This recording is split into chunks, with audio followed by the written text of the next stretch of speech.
Hello, welcome to Shine Your Light, a Women Lead podcast. I'm Esther. I'm Sarah. I'm Rhonda. And I'm Andrea. And today we're going to be talking about the inner critic. And all of you know what that is. It's that voice. Mine sits right above my right shoulder. I used to call her the bitch on your right shoulder. And now I recognize that I made a little acronym for her, the boys. And so the boys are the voice that always is really loud and obnoxious and tells me all of the things that I should or shouldn't be doing. And I know that all of you have that, even if you haven't thought about it. So what we want to talk about today is, what does your inner voice say to you most often? Whoever wants to start, jump in. I think for me, the one that I struggle with the most is I'm not enough or worthy. And it's almost like this, I'm just little old Esther who doesn't have anything to offer. No one's going to listen to her. Um, so that's kind of what I think about when I think about my inner critic, and that's something that I really struggle with, especially in putting myself out there, and um, so it's something I'm working on, but definitely it creeps in. It creeps in occasionally. So yeah. How Yeah, about you, Sarah? same. I mean, same. The first thing that came to my mind is you're not enough. And I think that that's so much of that inner critic we can put into kind of that category of you're not enough. Who am I to be helping other parents? Who am I to be on the school board? Um, Yeah. talk about getting vulnerable right off the bat here. um, but I think so often we see other people and they seem so confident and together, and that it's important to remember that we're all having those doubts and those questions. I mean, it takes a lot of effort to quiet that inner critic. Yeah. And we Yeah. can talk more How about about you? how we do that, but I want to hear from Rhonda and you first. Yeah, one of the things I've really come to realize about myself probably in the last year is that I'm a perfectionist. And that was really surprising to me. I did not think that I was. I had a whole other self-identity. Um, but I am. And the little critic on my right shoulder is generally telling me, like, when I do something well. For instance, I did a big fundraiser on Saturday. It went super well. We raised a lot of money. We beat our goal. And my first thought was that wasn't so bad. And my second thought was, but you should have done, you could have done, you didn't give it your all. Um, it could have been better, all those kinds of things. Rather than just celebrating the victory and then thinking about what could be done better later, I tend to gloss over the achievement and more concentrate on what I could have done better instantly. Mm. How about you, Andrea? That's pretty common because I just found out that I'm a perfectionist too, which I don't agree with. Um, but I'm willing to work on it. But the thing for me with my inner critic, so when I first started working on this, which is a few years ago, it was a really loud voice, right? That you can't do that. Who do you think you are? Those kind of things that I think a lot of us have. But what I've noticed now, and I've realized that it's because I'm not actively working on myself, I'm in another one of those growth cycles. But what I've noticed recently is when I'm with friends, um, I went out for dinner with my very best friend since I was 5 years old. And we had a great time and we had great conversation. And as I was washing my face last night, getting ready for bed, I caught myself saying things like, oh, you shouldn't have said this. You probably made her feel this way. And I caught myself because I'm aware of it now. But I started thinking of other conversations that I had had, and these are good friends. These are friends that we have deep conversations. And I caught myself after she left saying, oh, you probably hurt her feelings by telling her that. You should call her and tell her you're sorry.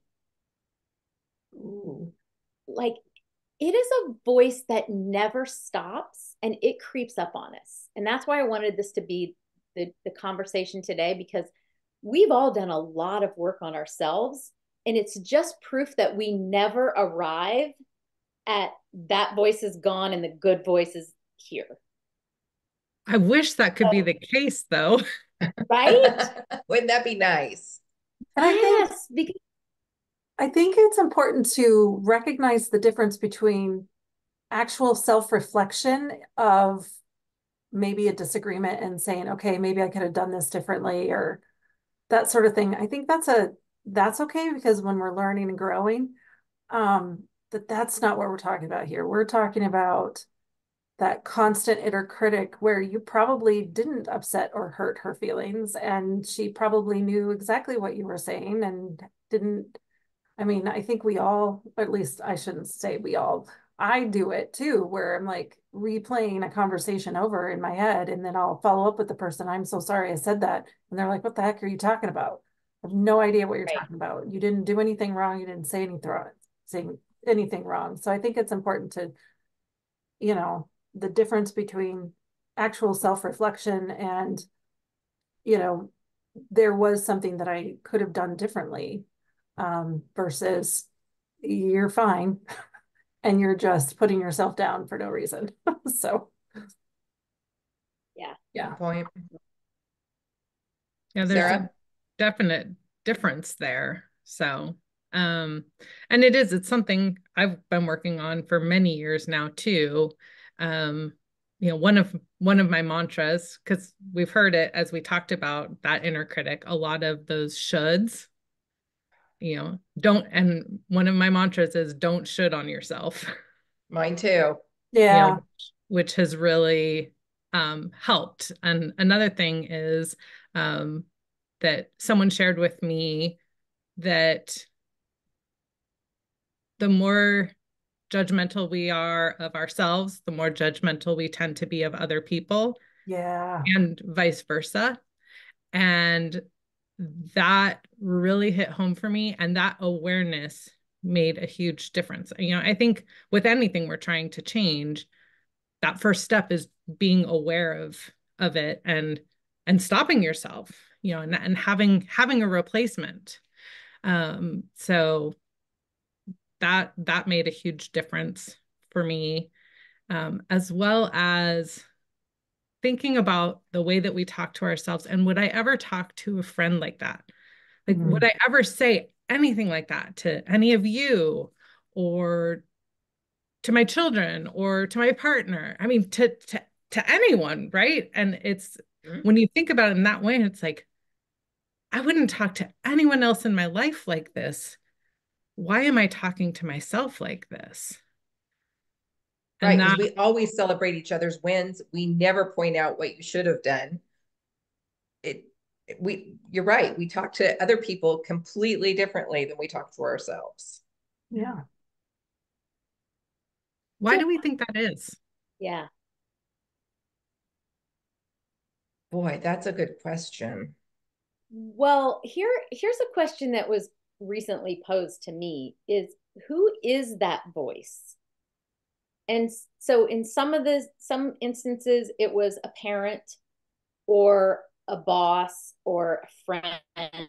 And I had to think in my instance, who is it? And I couldn't come to any, my parents didn't necessarily say negative things to me. Like I couldn't put a voice to any of it. other than just my own insecurity or maybe my conditioning as you. A lot of times I hear it say, you should be nice. Oh, And on the surface, I know there's a difference between nice and kind, because kind is truth and empathy and being real and authentic. Nice is just saying what the other person wants to hear. Right. And yet when I do that, when I follow my values and my beliefs, that voice shows up and says, "Oh, you should be nicer." I think yeah. for me, Andrea, I think it's a culmination of all the things, that have impacted my life. That's where that voice, that's what drives my insecurities, my lack of self-confidence, that it's not just one thing, like you said. I think it's just a culmination of all of our experiences in life and all of those things that have shaped how we view the world and how we view ourselves. And at least that's the way I look at it. It's not one singular voice. It may be some things that my parents said or didn't. It may be the leadership in the world that I grew up in.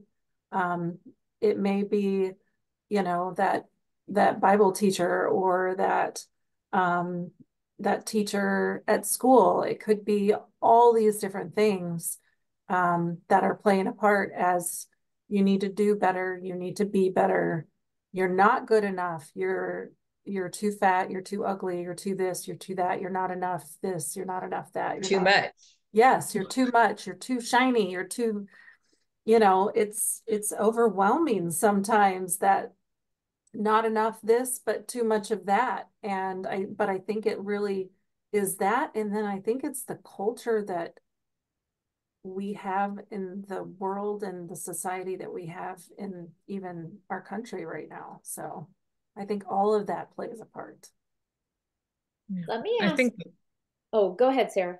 I think that that's true. And it's interesting because as I listened to you just list all of those things, Esther, just hearing that, even though you were giving an example, not like I could just feel the weight Mm-hmm. piling on me. Yeah, Um, and I think that's true. It unfortunately for some people, there is someone in their life, right, that has just really fed that message. I do think for many of us, it is exactly what you were saying, kind of agreed. that accumulation of different messages from everywhere. And um, one of the things that concerns me now, with our, digital age and social media is that even if it's not intentional, that people are being fed so much more of that because those are designed for comparison, right? I think so much of that inner critic, um, I'm not enough or I'm too much or whatever, comes from a place of comparison. And those platforms are designed for Yeah, us to compare and to assess. So, Right. yeah, Oh, yes. And and those things are part of our life now. yeah. So we can't completely tune them out. So how do we learn to stand stronger with I separate them as the bad witch on my right shoulder and the good witch on my left shoulder. And for me, those are almost like, and this is going to sound really crazy to people who are listening, but almost like there's three personalities here. There's me, there's the bad side, and there's the good side, and they're talking to each other and trying to find the truth somewhere in the middle and then moving forward with it. How do you get to that point? Like, I think it's I think it's important to recognize that these things that we're telling ourselves are the beliefs that we have about ourselves, but those beliefs can be changed. I was actually just speaking Mm-hmm. about this on Monday, um, where our thoughts that we have that come into our brains are coming from those belief systems. But we are the ones that give those belief systems the weight that they have. So therefore, we have control over whether or not we want to change that or not. And I think the personal development, finding those tools, but sometimes it's just as simple as replacing those negative thoughts with a more positive one. And for example of that, one of the things that I've been working on this year for myself is living a life of living a healthy life, body, mind, and spirit. And um, every time that I would look in the mirror, I would think, ugh, gross, ugly. And I would just beat myself up and I shouldn't be this fat. I should lose more weight or I should do this. And I have replaced all that with a song that I sing every time I look in the mirror now. So those negative thoughts can't even enter my mind now. They'll start to, and then I'll start singing that song. And it is just one line from a song. I don't remember the name of the song, but it's you're beautiful, it's true. And I can hear the melody in my head and I start singing it. And then it's amazing how much it changes. And instead of me sitting there criticizing myself in the mirror, I sit there and look at the positives and I am proud of the work that I'm doing. And I and then I move on and I get dressed and I am happier. And so it purely sometimes is as simple as just replacing those thoughts with positive thoughts or different thoughts. But that takes a lot of work. It's not easy. It is not easy. It's a lot of years of working on that. But I love that you put it in a song because Yeah. like music and a beat or a rhythm can change us into or out of a mood right away. Yeah. And I'm going to try that because sometimes, no matter how much we've all done a lot of work, but no matter how much work we've done, we all get in that little bit of a slump that, like I just said, I was in, that you're asking yourself about things that you would never think about otherwise. Yeah. Yeah. Did I say the right thing? I just recently took a class, and one of the things that came up was the acronym RULER, and it was recognize the feeling when it comes up, understand and question where it came from, how long it's been going on, ask it questions, label it, what it is, express without consequences, just not judging it as good or bad, just express it, regulate, which is what am I going to focus on?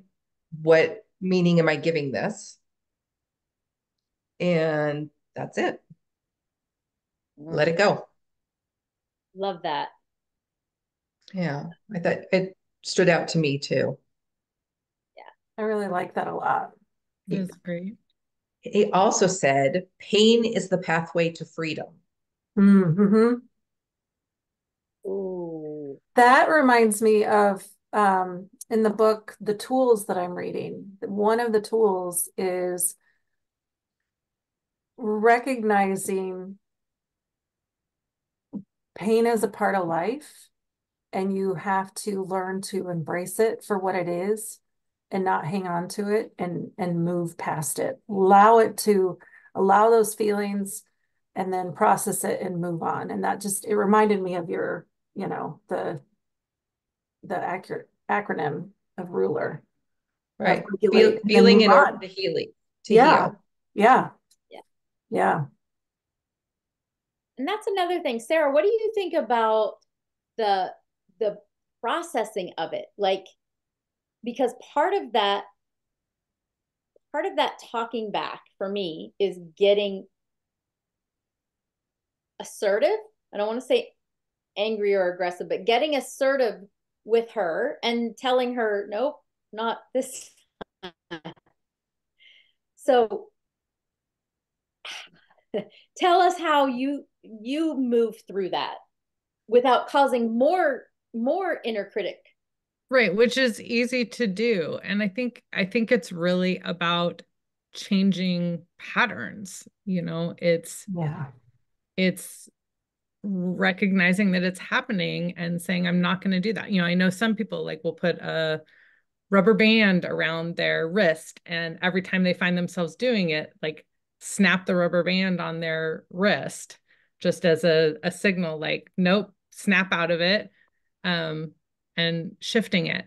I've got to give a shout out to Mel Robbins, and the high five habits. Like, that has made a big difference for me to just get up and, high five myself in the mirror and talk positively to myself.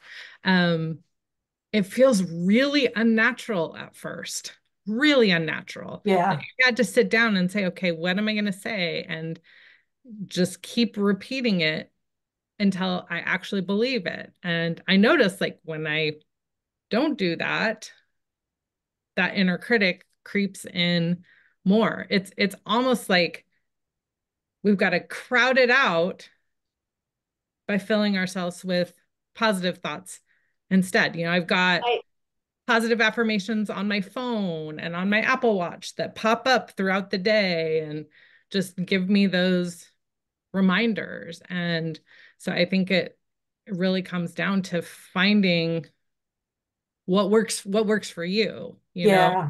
and yeah. um sometimes it doesn't feel natural at first, but sticking with it for a while and seeing if that's something that works.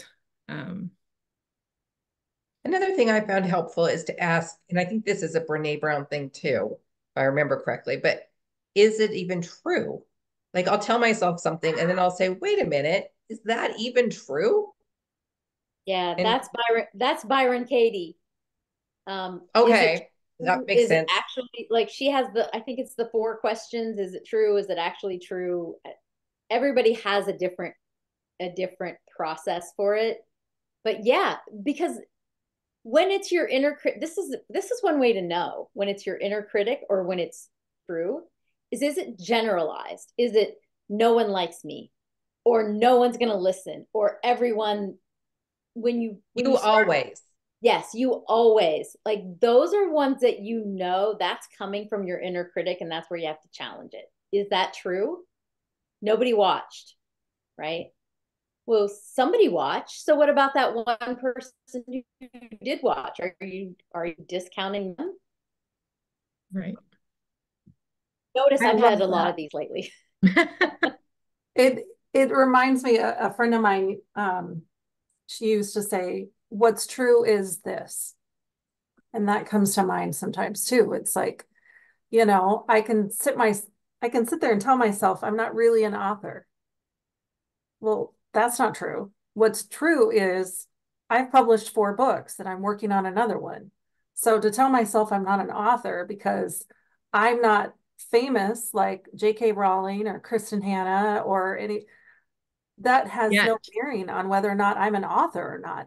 What has bearing on I whether or not I'm an author or not is the fact that I've published my books, right? Like, Right. there's that's that what's true. there's a comparison that Sarah was talking about, right? And it's Yeah, so easy. You can go out online and find thousands of authors who are more successful than you, and also thousands who are less successful than you. right. So it does no good to compare. Yeah. No. Well, it's that you don't compare yourself to others. Is it you? I don't remember who says it. Is it you, Andrea, or maybe one of you that said you don't compare yourself to other people. You only ever compare yourself to the you yesterday, the you a Yes. week ago, the you a year ago.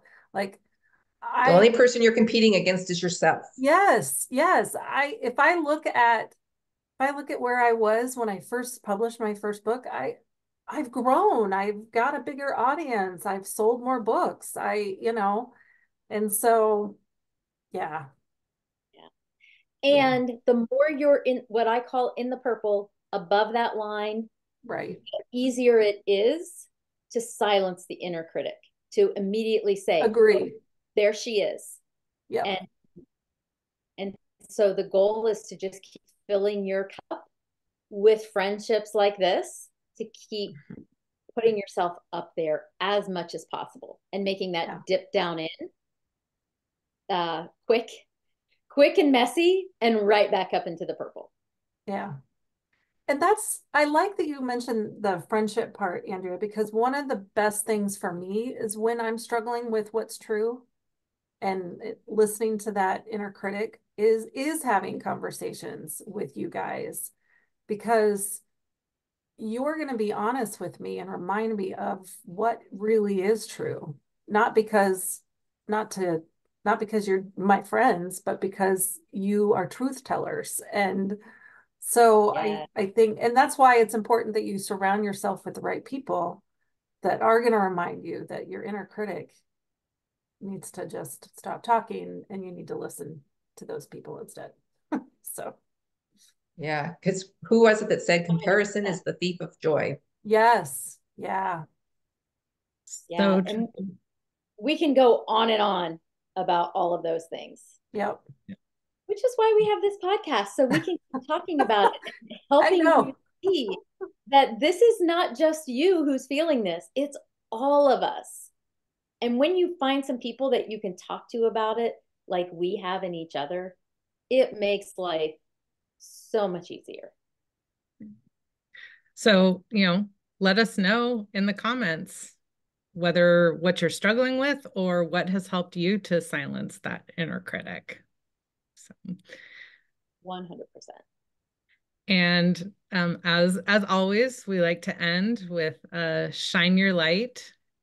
We think instead of that comparison and judgment, it's really important to shine a light on what we're proud of ourselves. I think it's really hard to talk about our own successes, and also to shine a light on other people who are doing amazing and wonderful things.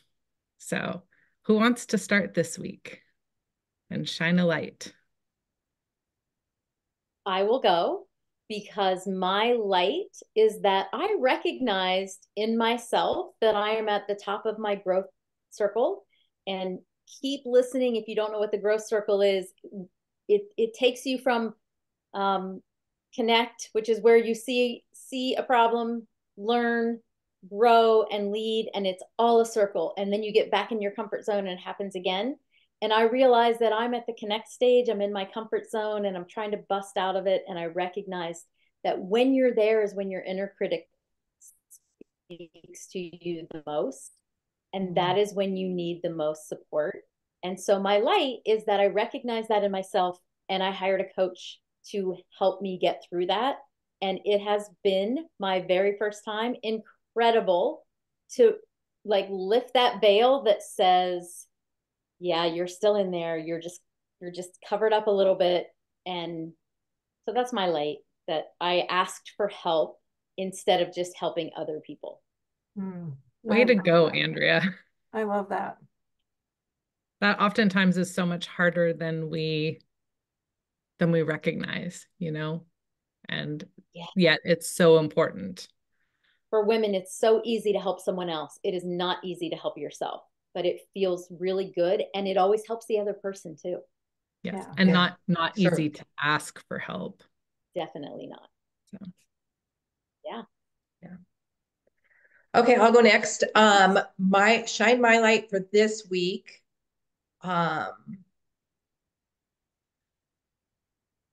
I got to work on a fundraiser with a gal. Her name is Christine, who is just a wonderful human being, and watching her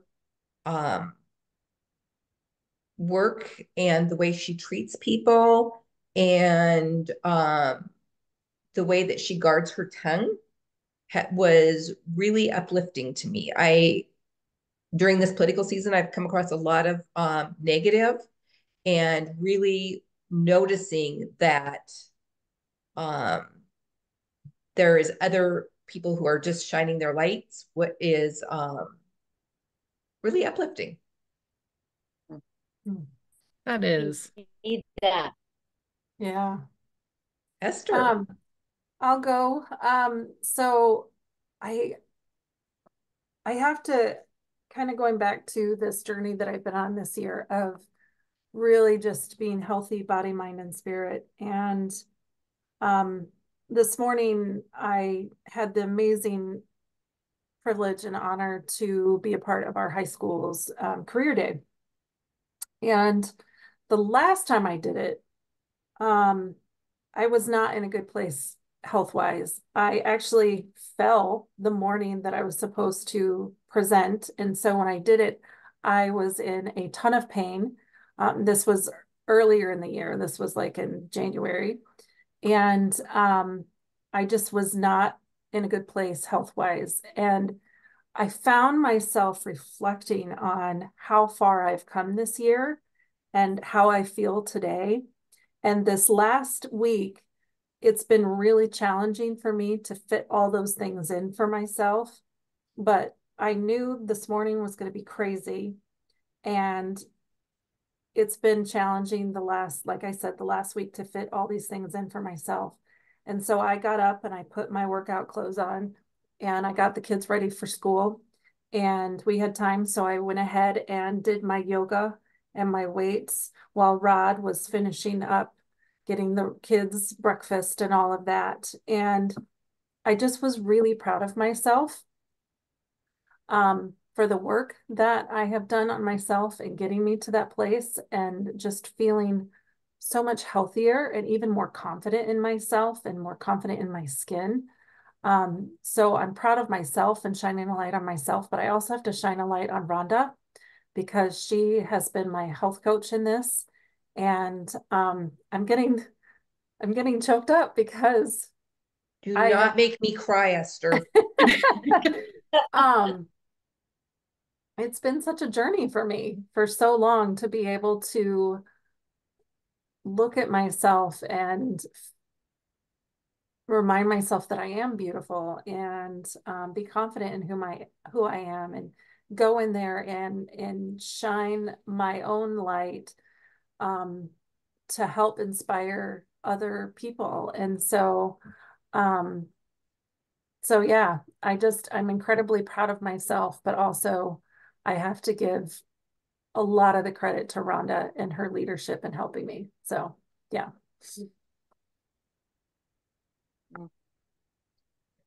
I can second that. Okay, Sarah. Sarah. What a wonderful journey, Esther.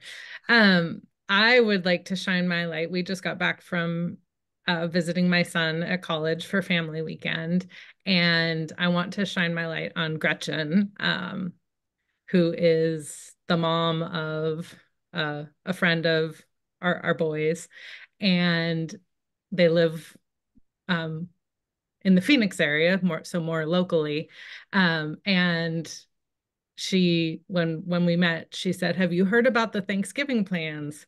And I said, "No, I haven't." And she said, "Well, the boys are all invited to come to our house for Thanksgiving."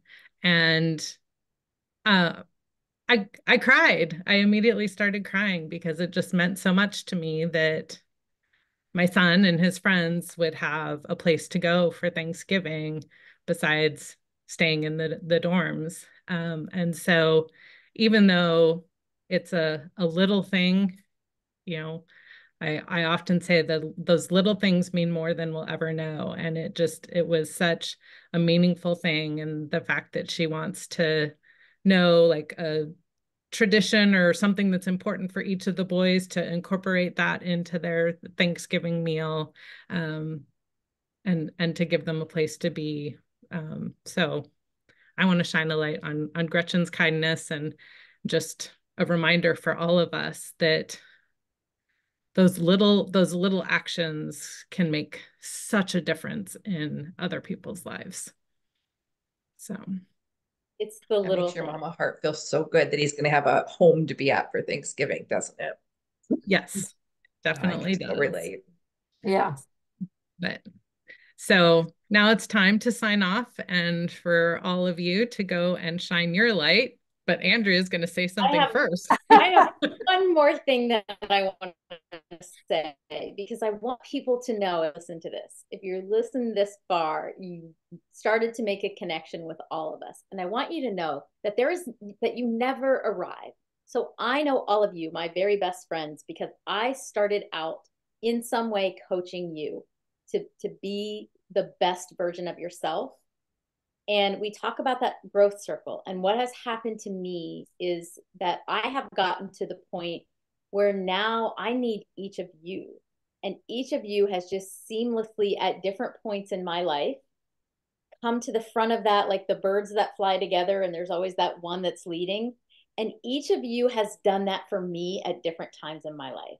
And this is what Women Lead is all about. It's not about any hierarchy of a woman being ahead of the other one. It's that women coming together, talking about this stuff that we're talking about in these podcasts, and understanding each other, being honest and leading each other, and being able to ask for help and accept it. So shining my light on all three of you for being that for me, and hoping that we just keep making this circle larger and larger and larger.